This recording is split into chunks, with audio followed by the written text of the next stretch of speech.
ये चारों जो थे ये हमारे प्यारे नबी को बड़े महबूब थे, लेकिन इनमें फ़र्क किस चीज़ का आता था? जो नेचर का फ़र्क था, वो इंडिविजुअल नेचर का डिफरेंस था कि हर एक का मिजाज जो था वो एक दूसरे से मुख्तलिफ। तो यहाँ तक कहता है कि रूह की फितरत रोशनी की तरफ यानी कि हक की तरफ माइल है, उसका मिजाज भी शामिल है, इसमें उसकी सेकंड नेचर भी शामिल है। एक तो है सेल्फ एक्चुअलाइजेशन कि इंसान खुद को समझने की ख्वाहिश रखता है।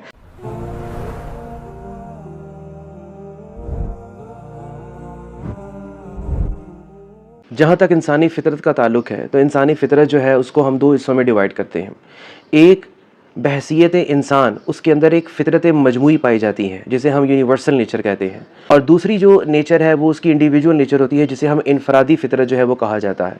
तो सबसे पहले जो हम बात करेंगे वो उसकी यूनिवर्सल नेचर के हवाले से बात करेंगे। ये वो फ़ितरत है जो हर इंसान में मुश्तरक होती है, चाहे वो किसी भी नस्ल से ताल्लुक़ रखता हो, चाहे वो किसी भी मज़हब से ताल्लुक़ रखता हो, चाहे वो किसी भी इलाक़े से या किसी भी ज़माने से ताल्लुक़ रखता हो। ये फ़ितरत इंसान होने के नाते उसमें पाई जाती है। अब इन्हीं तीनों चीज़ों को लेकर हम तीन ज़ावियों से बात करेंगे। एक इस्लामिक पर्सपेक्टिव इन दोनों के बारे में क्या बात करता है, और उसके बाद मॉडर्न साइकोलॉजिकल पर्सपेक्टिव इसके बारे में क्या है, और फिलोसॉफिकल पर्सपेक्टिव जो है वो इन दोनों के बारे में क्या बात करता है। तो सबसे पहले हम जो है वो बात करते हैं इस्लामिक पर्सपेक्टिव के हवाले से कि इस्लामिक पर्सपेक्टिव जो है वो यूनिवर्सल नेचर के बारे में क्या बात करता है और इंडिविजुअल नेचर के बारे में क्या बात करता है। अभी मैंने एक बात कही कि इंसान के अंदर जो है, इंसान होने के नाते तमाम इंसानों में कुछ मजमूई तौर पर एक यकसा फितरत पाई जाती है। उसके मुताबिक अगर हम देखते हैं, ये कॉमन ऑब्जर्वेशन भी है कि दुनिया का कोई भी इंसान हो वो हमेशा सच्चाई को पसंद करता है और उसके मुकाबले में झूठ जो है उसको वो नापसंद करता है। इसी तरीके से कोई भी इंसान हो वो इंसाफ को, अदल को पसंद करेगा और उसके मुकाबले में जो नाइंसाफ़ी होगी, जुल्म होगा, उसको वो नापसंद करेगा। इसी तरीके से एक तरफ वो रहम और मोहब्बत को पसंद करता है और दूसरी तरफ जो है वो नफ़रत से नफ़रत कर रहा होता है। इसकी सबसे बड़ी मिसाल जो है वो माँ की मोहब्बत है। वो माँ यानी कि वो औरत, चाहे वो किसी भी नस्ल से हो, किसी भी इलाके से हो, किसी भी ज़माने की हो, उसके अंदर जो मोहब्बत पाई जाती है अपनी औलाद के लिए वो एक इंतहाई फितरी जज्बा है और ये एक यूनिवर्सल नेचर के तहत आती है। इसी तरह एक और चीज़ बड़ी इंपॉर्टेंट है, वो ये है कि फ़ितरी तौर पर, ये मजमूई फ़ितरत की बात कर रहा हूँ मैं, फ़ितरी तौर पर हर इंसान के अंदर एक मिलान पाया जाता है आला हस्ती की तरफ यानी कि खुदा की तरफ।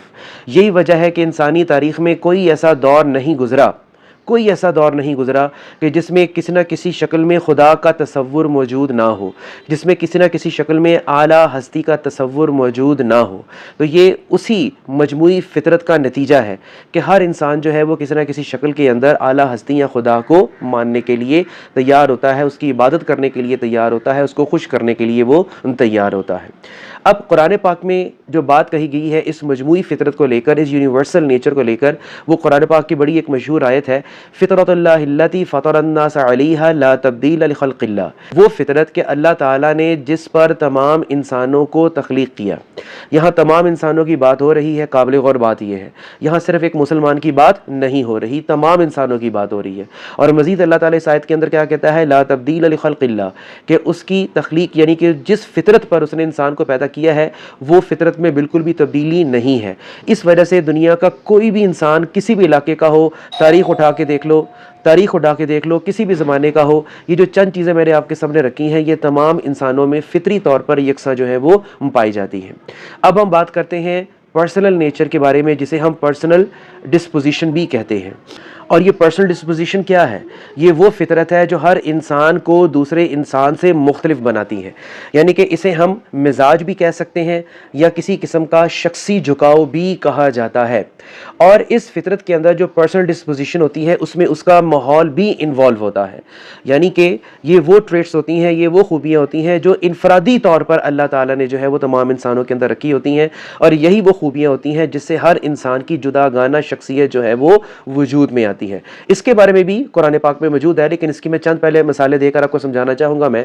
हम देखते हैं अपने माहौल में, हम अपने घर के अंदर ही देखते हैं, अगर 4 अफराद है, 5 है, 6 है, 8 है, 10 है, तो तमाम का मिजाज जो है वो एक दूसरे से मुख्तलिफ होता है। यही जो मिजाज का मुख्तलिफ होना होता है, इसी से फ़ैसले भी मुख्तलिफ हो रहे होते हैं, इसी से पसंद और नापसंद भी वो भी मुख्तलिफ हो रही होती है। मिसाल के तौर पर एक इंसान जो है वो पैदाइशी तौर पर बड़ा हसास है और दूसरा इंसान जो है वो पैदाइशी तौर पर बड़ा सख्त मिजाज है। एक इंसान जो है वो पैदाइशी तौर पर बड़ा कम गो है और दूसरा इंसान जो है वो पैदाइशी तौर पर बहुत ज़्यादा जो है वो बातूनी है। तो ये बेसिकली मिजाज होते हैं, ये बेसिकली जो है इसको पर्सनल डिस्पोजिशन कहा जाता है। इसके बारे में भी इस्लामिक पर्सपेक्टिव क्या है, सूरह बनी इसराइल की आयत नंबर 84 आपके सामने रखता हूँ मैं। कुल कुल्लु यअमलु अला शाकिलती, कुल कुल्लु यअमलु अला शाकिलती।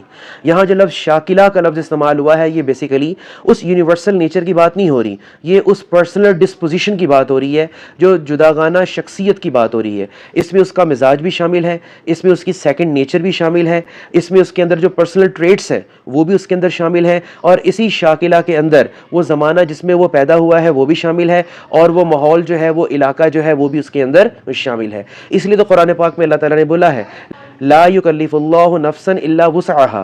अब इसके हवाले से बड़ी खूबसूरत एक हदीस है जो आपके सामने रखता हूँ, तो दोनों चीज़ों को लेकर चलती हैं। आप सल्लल्लाहु अलैहि वसल्लम ने फरमाया कि हर बच्चा फितरत पर पैदा होता है। अभी मुकम्मल हदीस बयान करता हूँ। हर बच्चा फितरत पर पैदा होता है, यही वो फितरत है जिसके बारे में फितरत सलीम जिसे बोला जाता है। वो फितरत सलीम क्या है? ये वो यूनिवर्सल नेचर है कि जिस हर इंसान के अंदर फितरी तौर पर एक आला हस्ती का तसव्वुर जो है वो पाया जाता है। ये वही है जिसका जिक्र अहद अलस्त में अल्लाह ताला ने आदम अलैहिस्सलाम यानी कि इब्ने आदम की रूहों से जो वादा लिया था, ये जो यूनिवर्सल नेचर है ये उसी चीज़ का नतीजा है। और मज़ीद इस हदीस में क्या बोला गया है, फिर उसके वालिदैन उसे यहूदी बना देते हैं, नसरानी बना देते हैं, या मजूसी बना देते हैं। तो ये बेसिकली फिर आगे शाकिला आ जाता है, उसमें उसका माहौल आ जाता है, उसमें उसका वो वक्त आ जाता है, यानी कि उसकी जो है वो सेकंड नेचर आ जाती है। तो बात इसमें यही आती है कि हमारी जो सेकंड नेचर है हमने उसको किसके मातहत रखना है? अपनी फर्स्ट नेचर के मातहत रखना है। और फर्स्ट नेचर के बारे में सही रहनुमाई हमें कहाँ से मिलती है? वो फिर वही के ज़रिए मिलती है कि जिस मकसद के लिए अल्लाह ताला ने पैगंबरों को और उनके ऊपर वही को उतारा। तो ये बेसिकली चेन बनती है कि आखिरकार आकर हमने किस चीज़ को ट्रेन करना होता है? अपनी सेकंड नेचर को ट्रेन करना होता है। किसकी रोशनी में? अपनी यूनिवर्सल नेचर की रोशनी में। और यूनिवर्सल नेचर कैसे पता चलेगी कौन सी ठीक है? उसकी फिर आके क्या चीज़ बताती है? वही जो है वो बताती है। यही वजह है कि इस्लाम के अंदर रहबानियत का कोई तसव्वुर पाया नहीं जाता, क्योंकि रहबानियत जो है वो उस सेकंड नेचर को सप्रेस करती है, लेकिन इस्लाम जो है वो उस सेकंड नेचर को, उस पर्सनल डिस्पोजिशन को ट्रेन करने की बात करता है। इसलिए हदीस के अंदर मौजूद है ला रहबानियत फिल इस्लाम, कि इस्लाम के अंदर जो है वो कोई रहबानियत मौजूद नहीं है। अब हम इसी यूनिवर्सल नेचर और इंडिविजुअल नेचर का जिक्र करेंगे साइकोलॉजिकल पर्सपेक्टिव में। मैं दो लोगों का जिक्र करना चाहूँगा। मैं एक कार्ल जंग का जिक्र करना चाहूँगा और दूसरा जो है वो है इब्राहिम मैस्लो का जिक्र करना चाहूँगा। ये कुछ बातों पर एक दूसरे के साथ मुत्तफिक हैं। वो क्या है? वो मुत्तफिक बातें क्या हैं दोनों के दरमियान? कि इंसान के अंदर जो है ना कुछ बुनियादी रुझानात पाए जाते हैं जिसे वो बेसिक ड्राइव्स कहते हैं। अब वो तीन बुनियादी काफ़ी हैं, लेकिन तीन बुनियादी रुझानात का मैं जिक्र करना चाहूँगा मैं। सेल्फ एक्चुअलाइजेशन, कि इंसान खुद को समझने की ख्वाहिश रखता है, और दूसरी जो चीज़ आती है वो है सोशल बॉन्डिंग, यानी कि ताल्लुकात कायम करने की ज़रूरत को वो महसूस करता है। ये उसके अंदर एक बेसिक ड्राइव पाई जाती है। और तीसरी चीज़ जो आती है वो है खैर व शर का अमूमी एहसास, जिसे मॉरल इंस्टिंक्ट बोला जाता है। यही वो मॉरल इंस्टिंक्ट है जिसके बारे में कुरान पाक में भी मौजूद है फ़अल्हमहा फ़ुजूरहा व तक़वाहा, कि अल्लाह ताला ने इंसान के अंदर खैर का शऊर भी पैदा कर दिया है और शर का शऊर भी जो है वो पैदा कर दिया है। ये वो खैर का शऊर है, ये वो शर का शऊर है जो इंसान की यूनिवर्सल नेचर के तहत अल्लाह ताला ने उसकी बुनियादी फितरत में रख दिया है। यही वो बुनियादी फितरत है तो तमाम इंसानों में यकसां है। अब हम इसके अलावा बात करेंगे साइकोलॉजिकल पर्सपेक्टिव में बिग 5 पर्सनैलिटी ट्रेट्स। ये वो ट्रेट्स हैं जो हर इंसान की शख्सियत को दूसरे से अलहदा कर देती हैं सिर्फ डिग्रीज के चेंज होने की वजह से।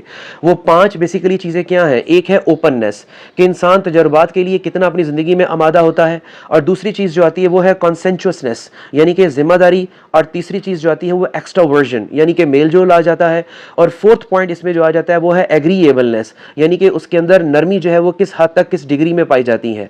और फिर उसके अलावा जो फिफ्थ पॉइंट आ जाता है वो है न्यूरोटिसिज्म, और न्यूरोटिसिज्म जो है वो बेसिकली कहा जाता है जज्बाती हसासियत को। ये वो बेसिकली 5 चीज़ें होती हैं, इसमें माहौल भी शामिल होता है।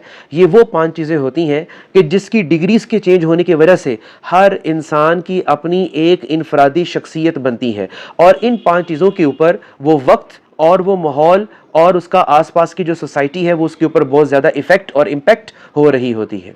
अब हम इसी चीज़ को तीसरे पर्याय में लाकर देखते हैं और वो है फिलोसॉफिकल पर्सपेक्टिव। दो लोगों का जिक्र करना चाहूँगा मैं, एक इसमें अरिस्टोटल का जिक्र करना चाहूँगा और दूसरा जो है वो प्लेटो का जिक्र करना चाहूँगा। और प्लेटो तो यहाँ तक कहता है कि रूह की फितरत रोशनी की तरफ यानी कि हक की तरफ माइल है, अगरचे वो अक्सर अंधेरों में भटकती रहती है। बड़ी इंपॉर्टेंट बात है कि रूह की फितरत यानी कि रूह के अंदर एक फितरती मिलान पाया जाता है उस हक की तरफ माइल होने का। ये वही रूह की फितरत में माइल होना है जिसको अहदे अलस्त जो है वो कहा गया है, अलस्तु बिरब्बिकुम, बोलो मैं तुम्हारा रब हूं कि नहीं।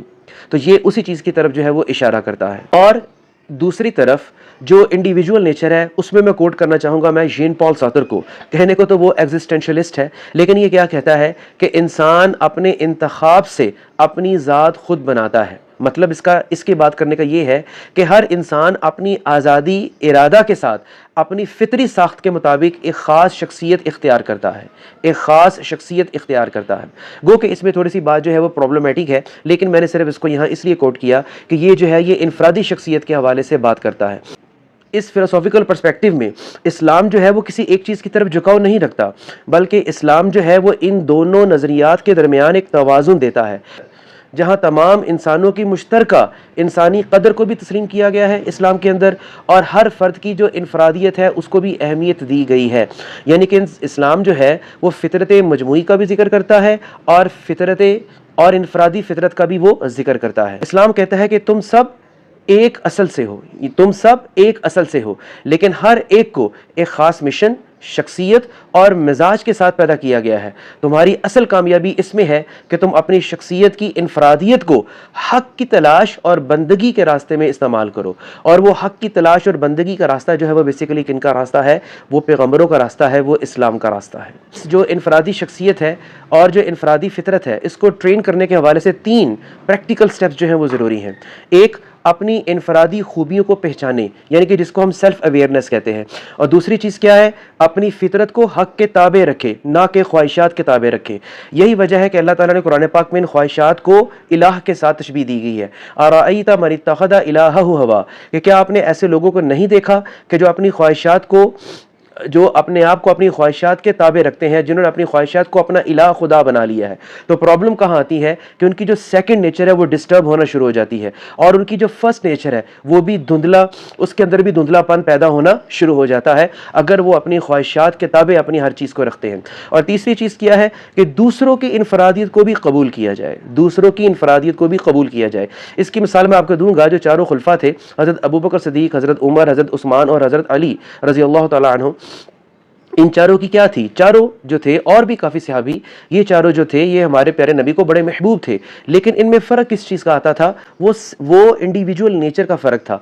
यानी कि लेकिन वो इंडिविजुअल नेचर का फ़र्क था, वो इंडिविजुअल नेचर का डिफरेंस था कि हर एक का मिजाज जो था वो एक दूसरे से मुख्तलिफ था। लेकिन सबसे अहम बात क्या थी? कॉमन बात क्या थी? कॉमन पॉइंट क्या था उन सब में? कि उन्होंने अपनी इंडिविजुअल नेचर को ट्रेन किया था, वही उतारी हुई थी। तो वही के अंडर उन्होंने जो है वो अपनी उस इंडिविजुअल नेचर को ट्रेन किया था, ना कि उस चीज़ को सप्रेस किया था।